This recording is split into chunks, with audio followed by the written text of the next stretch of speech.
Hey guys, so we're in 1 Peter chapter 2 talking about what Jesus did for us. And this is a beautiful text as we make our way toward Easter and consider what Jesus actually went through for you and for me. And it says this in verse 24, He Himself bore our sins in His body on the cross so that we might die to sins and live for righteousness.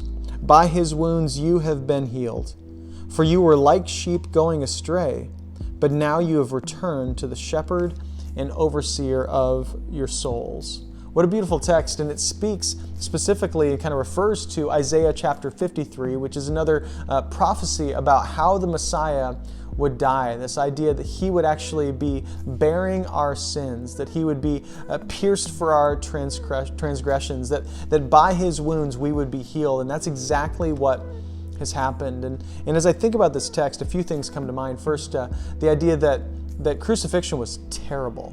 I mean, I still don't think that I have a concept of what Jesus went through for me. And in their culture, if someone was a criminal, they wouldn't have been put on a cross, they would have been stoned to death.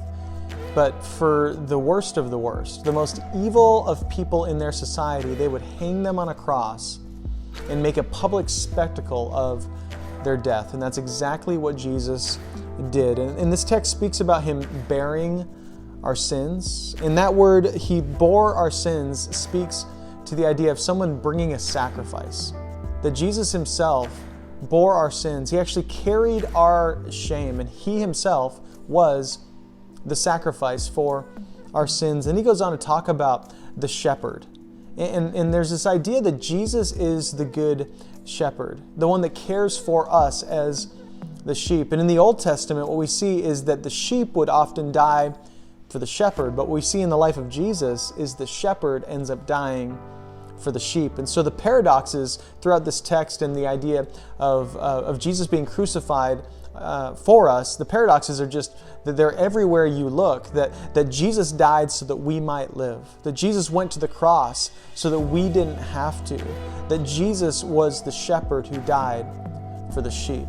And so just as you consider what Jesus has done for you today, how can you live more faithfully in light of the cross, in light of a God that would come to earth for you and die a criminal's death, worse than a criminal's death, the worst death possible, so that you and I might live? Reflect on that today and walk in peace.